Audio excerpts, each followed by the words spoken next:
संस्थापकाय च धर्मस्य सर्वधर्मस्वरूपिणे अवतार वरिष्ठाय रामकृष्णाय ते नमः। শ্রী শ্রী রামকৃষ্ণ কথামৃত দ্বিতীয় খণ্ড। তব কথামৃতং তপ্ত জীবনং কবিভিরীরিতং কল্মষাপহং শ্রবণমঙ্গলং শ্রীমদাততং ভুবি গৃণন্তি ये ভুরিদা জনা। শ্রীমদ্ভাগবত গোপী গীতা, পৃষ্ঠা সংখ্যা 848, 1885, 13 জুন, চতুর্থ পরিচ্ছেদ। অহংকারী বিনাশের কারণ ও ঈশ্বর লাভের বিঘ্ন। সকলে বসিয়া আছেন, কাপ্তেন ও ভক্তদের সহিত ঠাকুর কথা কহিতেছেন। এমন সময় ব্রাহ্ম সমাজে জয়গোপাল সেন ও ত্রৈলোক্য আসিয়া প্রণাম করিয়া আসন গ্রহণ করিলেন। ঠাকুর সহাস্যে ত্রৈলোক্যের দিকে তাকাইয়া কথা কহিতেছেন। শ্রী রামকৃষ্ণ: অহংকার আছে বলে ঈশ্বর দর্শন হয় না। ঈশ্বরের বাড়ির দরজার সামনে এই অহংকাররূপ গাছের গুঁড়ি পড়ে আছে। এই গুঁড়ি উল্লঙ্ঘন না করলে তাঁর ঘরে প্রবেশ করা যায় না। একজন ভূত সিদ্ধ হয়েছিল। সিদ্ধ হয়ে যাই ডেকেছে, অমনি ভূতটি এসেছে। এসে বললে, কি কাজ করতে হবে বলো। কাজ যাই দিতে পারবে না, অমনি তোমার ঘাড় ভাঙব। সে ব্যক্তি যত কাজ দরকার ছিল সব ক্রমে ক্রমে করিয়ে নিল। তারপর আর কাজ পায় না। ভূতটি বললে, এইবার তোমার ঘাড় ভাঙি। সে বললে, একটু দাঁড়াও, আমি আসছি। এই বলে গুরুদেবের কাছে গিয়ে বললে, মহাশয়, ভারী বিপদে পড়েছি। এই বিবরণ, এখন কি করি? গুরু তখন বললেন, তুই এক কর্ম কর, তাকে এই চুল গাছটি সোজা করতে বল। ভূতটি দিনরাত ওই করতে লাগলো। চুল কি সোজা হয়? যেমন বাঁকা তেমনই রহিল। অহংকারও এই যায় আবার আসে। অহংকার ত্যাগ না করলে ঈশ্বরের কৃপা হয় না। কর্মের বাড়িতে যদি একজনকে ভাঁড়ারি করা যায়, যতক্ষণ ভাঁড়ারে সে থাকে ততক্ষণ কর্তা আসে না। যখন সে নিজে ইচ্ছা করে ভাঁড়ার ছেড়ে চলে যায়, তখনই কর্তা ঘরে চাবি দেয় ও নিজে ভাঁড়ারের বন্দোবস্ত করে। নাবালকেরই অছি। ছেলে মানুষ নিজে বিষয় রক্ষা করতে পারে না, রাজা তার ভার লন। অহংকার ত্যাগ না করলে ঈশ্বর ভার লন না। বৈকুণ্ঠে লক্ষ্মীনারায়ণ বসে আছেন। হঠাৎ নারায়ণ উঠে দাঁড়ালেন। লক্ষ্মী পদসেবা করছিলেন। বললেন, ঠাকুর, কোথা যাও? নারায়ণ বললেন, আমার একটি ভক্ত বড় বিপদে পড়েছে, তাই তাকে রক্ষা করতে যাচ্ছি। এই বলে নারায়ণ বেরিয়ে গেলেন, কিন্তু তৎক্ষণাৎ আবার ফিরলেন। লক্ষ্মী বললেন, ঠাকুর, এত শীঘ্র ফিরলে যে? নারায়ণ হেসে বললেন, ভক্তটি প্রেমে বিহ্বল হয়ে পথে পথে চলে যাচ্ছিল। ধোপারা কাপড় শুকাতে দিচ্ছিল। ভক্তটি মারিয়ে যাচ্ছিল। দেখে ধোপারা লাঠি লয়ে তাকে মারতে যাচ্ছিল। তাই আমি তাকে রক্ষা করতে গিয়েছিলাম। লক্ষ্মী আবার বললেন, ফিরে এলেন কেন? নারায়ণ হাসতে হাসতে বললেন, সে ভক্তটি নিজে ধোপাদের মারবার জন্য ইট তুলেছে দেখলাম। সকলের হাস্য। তাই আর আমি গেলাম না। পূর্ব কথা কেশব ও গৌরী সোহম অবস্থার পর দাসভাব। কেশব সেনকে বলেছিলাম অহং ত্যাগ করতে হবে। তাতে কেশব বললে, তাহলে মহাশয় দল কেমন করে থাকে? আমি বললাম, তোমার এই কি বুদ্ধি? তুমি কাঁচা আমি ত্যাগ করো, যে আমিতে কামিনী কাঞ্চনে আসক্ত করে, কিন্তু পাকা আমি, দাস আমি, ভক্তের আমি। ত্যাগ করতে বলছি না, আমি ঈশ্বরের দাস, আমি ঈশ্বরের সন্তান, এর নাম পাকা আমি, এতে কোনো দোষ নাই। ত্রৈলোক্য। অহংকার যাওয়া বড় শক্ত, লোকে মনে করে বুঝি গেছে। শ্রী রামকৃষ্ণ। পাছে অহংকার হয় বলে গৌরী আমি বলতে পারত না। শ্রী রামকৃষ্ণ। পাছে অহংকার হয় বলে গৌরী আমি বলতো না, বলতো ইনি। আমিও তার দেখা দেখি বলতাম ইনি। আমি খেয়েছি না বলে বলতাম ইনি খেয়েছেন। সেজবাবু তাই দেখে একদিন বললে, সে কি বাবা, তুমি ওসব কেন বলবে? ওসব ওরা বলুক, ওদের অহংকার আছে, তোমার তো আর অহংকার নাই, তোমার ওসব বলার কিছু দরকার নাই। কেশবকে বললাম, আমিটা তো যাবে না, অতএব সে দাস ভাবে থাক, যেমন দাস।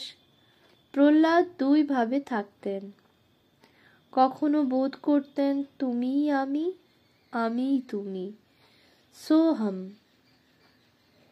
আবার যখন অহং বুদ্ধি আসত, তখন দেখতেন আমি দাস, তুমি প্রভু। একবার পাকা সোহম হলে পরে তারপর দাস ভাবে থাকা, যেমন আমি দাস। ব্রহ্মজ্ঞানের লক্ষণ ভক্তের আমি, কর্মত্যাগ। কাপ্তেনের প্রতি। ব্রহ্মজ্ঞান হলে কতকগুলি লক্ষণে বোঝা যায়। শ্রীমদ্ ভাগবতে জ্ঞানীর 4টি অবস্থার কথা আছে। 1 বালকবৎ, 2 জড়বৎ, 3 উন্মাদবৎ, 4 পিশাচবৎ। 5 বছরের বালকের অবস্থা হয়, আবার কখনো পাগলের মতন ব্যবহার করে, কখনো জড়ের ন্যায় থাকে। এই অবস্থায় কর্ম করতে পারে না, কর্ম ত্যাগ হয়। তবে যদি বলো জনকাদি কর্ম করেছিলেন, তা কি জানো? তখনকার লোক কর্মচারীদের উপর ভার দিয়ে নিশ্চিন্ত হতো, আর তখনকার লোকও খুব বিশ্বাসী ছিল। শ্রী রামকৃষ্ণ কর্মত্যাগের কথা বলিতেছেন। আবার যাহাদের কর্মে আসক্তি আছে, তাহাদের অনাসক্ত হয়ে কর্ম করতে বলছেন। শ্রী রামকৃষ্ণ। জ্ঞান হলে বেশি কর্ম করতে পারে না। ত্রৈলোক্য। কেন? পওহারী বাবা এমন যোগী, কিন্তু লোকের ঝগড়া বিবাদ মিটিয়ে দেন, এমনকি মোকদ্দমা নিষ্পত্তি করেন। শ্রী রামকৃষ্ণ। হাঁ হাঁ, তা বটে। দুর্গাচরণ ডাক্তার এত মাতাল, 24 ঘন্টা মদ খেয়ে থাকত, কিন্তু কাজের বেলা ঠিক। চিকিৎসা করবার সময় কোনো রূপ ভুল হবে না। ভক্তি লাভ করে কর্ম করলে দোষ নাই, কিন্তু বড় কঠিন, খুব তপস্যা চাই। ঈশ্বরই সব করছেন, আমরা যন্ত্রস্বরূপ। কালীঘরের সামনে শিক্ষকরা বলেছিল, ঈশ্বর দয়াময়।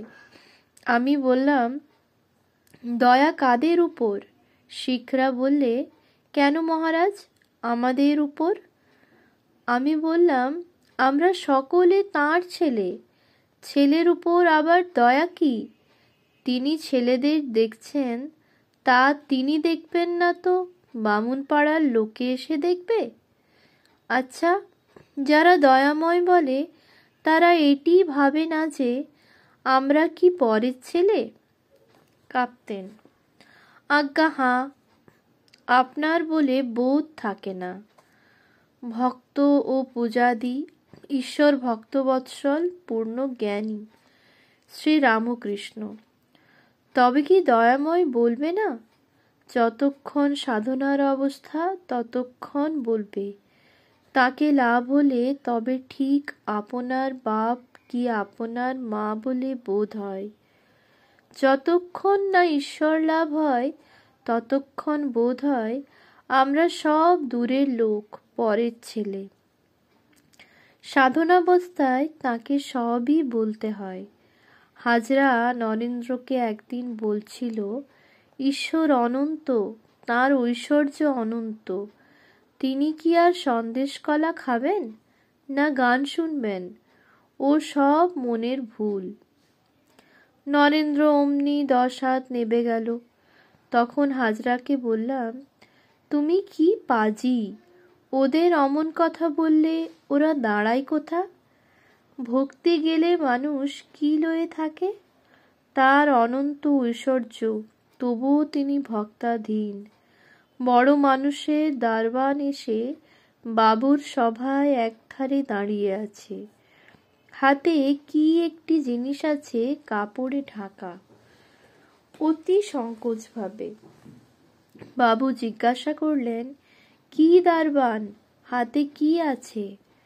দারবান সংকোচ ভাবে একটি আতা বার করে বাবুর সম্মুখে রাখলে ইচ্ছা বাবু ওটি খাবেন। বাবু দারবানের ভক্তিভাব দেখে আতাটি খুব আদর করে নিলেন আর বললেন, আহা, বেশ আতা, তুমি এটি কোথা থেকে কষ্ট করে আনলে? তিনি ভক্তাধীন। দুর্যোধন অত যত্ন দেখালে আর বললে, এখানে খাওয়া দাওয়া করুন। ঠাকুর শ্রীকৃষ্ণ কিন্তু বিদুরের কুটিরে গেলেন। তিনি ভক্তবৎসল, বিদুরের শাকান্ন সুধার ন্যায় খেলেন। পূর্ণ জ্ঞানীর আর একটি লক্ষণ পিশাচবধ। খাওয়া দাওয়ার বিচার নাই, সূচি অসুচির বিচার নাই। পূর্ণ জ্ঞানী ও পূর্ণ মূর্খ দুজনেরই বাহিরের লক্ষণ একরকম। পূর্ণ জ্ঞানী হয়তো গঙ্গা স্নানে মন্ত্রপাঠ করলে না, ঠাকুর পূজা করবার সময় ফুলগুলি হয়তো একসঙ্গে ঠাকুরের চরণে দিয়ে চলে এলো, কোনো তন্ত্র মন্ত্র নাই। কর্মী ও ঠাকুর শ্রী রামকৃষ্ণ। কর্ম কতক্ষণ? যতদিন সংসারে ভোগ করবার ইচ্ছা থাকে ততদিন কর্ম ত্যাগ করতে পারে না। যতক্ষণ ভোগের আশা ততক্ষণ কর্ম। একটি পাখি জাহাজের মাছ তুলে অন্যমনস্ক হয়ে বসেছিল। জাহাজ গঙ্গার ভিতর ছিল, ক্রমে মহাসমুদ্রে এসে পড়ল। তখন পাখির চটকা ভাঙল। সে দেখলে চতুর্দিকে কুল কিনারা নাই। তখন ড্যাঙায় ফিরে যাবার জন্য উত্তর দিকে উড়ে গেল। অনেক দূর গিয়ে শ্রান্ত হয়ে গেল, তবু কুল কিনারা দেখতে পেলে না। তখন কি করে? ফিরে এসে মাছ তুলে আবার বসল। অনেকক্ষণ পরে পাখিটা আবার উড়ে গেল, এবার পূর্ব দিকে গেল। সেই দিকে কিছুই দেখতে পেলে না, চারিদিকে কেবল অকুল পাথার। তখন ভারী পরিশ্রান্ত হয়ে আবার জাহাজে ফিরে এসে মাস্তুলের উপর বসল। অনেকক্ষণ জিরিয়ে একবার দক্ষিণ দিকে গেল, এইরূপে আবার পশ্চিম দিকে গেল। যখন দেখলে কোথাও কুল কিনারা নাই, তখন সেই যে মাস্তুলের উপর বসল আর উঠল না, নিশ্চেষ্ট হয়ে বসে রইল। তখন মনে আর কোনো ব্যস্ত ভাব বা অশান্তি রইল না। নিশ্চিন্ত হয়েছে, আর কোনো চেষ্টাও নাই। কাঁপতেন, আহা, ক্যা দৃষ্টান্ত! ভোগান্তে ব্যাকুলতা ও ঈশ্বর লাভ। শ্রী রামকৃষ্ণ।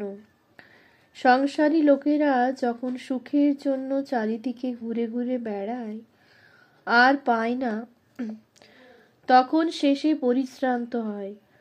যখন কামিনী কাঞ্চনে আসক্ত হয়ে কেবল দুঃখ পায়, তখনই বৈরাগ্য আসে, ত্যাগ আসে। ভোগ না করলে ত্যাগ অনেকের হয় না, কুটিচক আর বহুতক।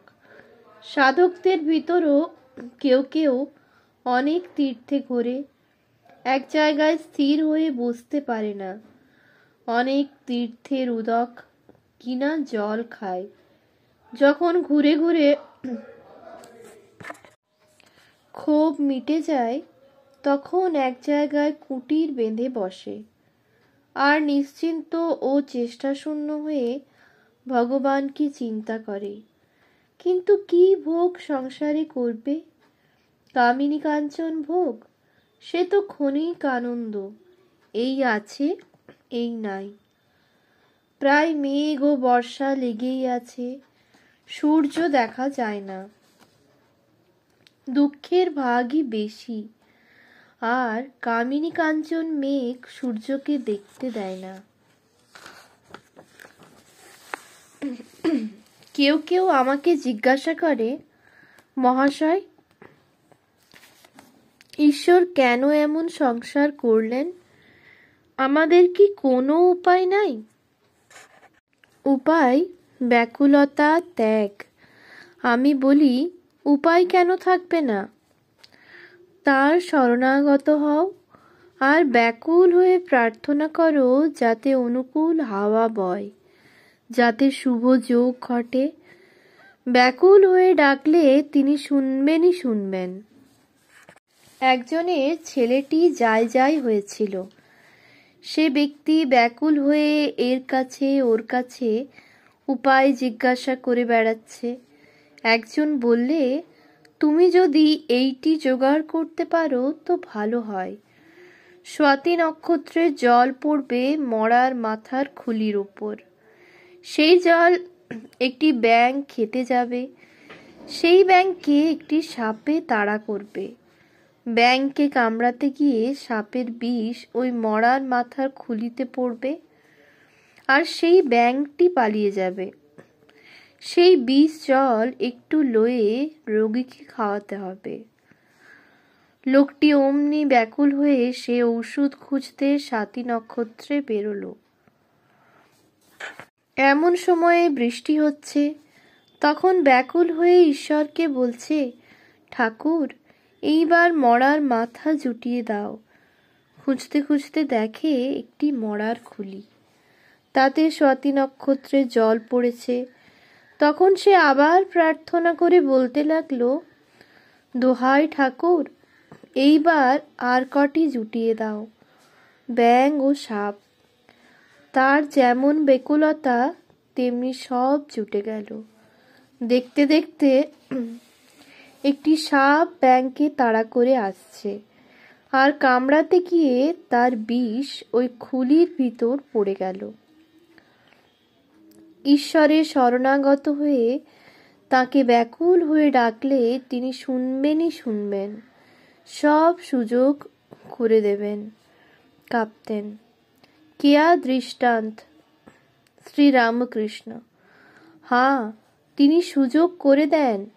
হয়তো বিয়ে হলো না, সব মন ঈশ্বরকে দিতে পারলে, হয়তো ভাইরা রোজগার করতে লাগলো, বা একটি ছেলে মানুষ হয়ে গেল, তাহলে তোমায় আর সংসার দেখতে হলো না।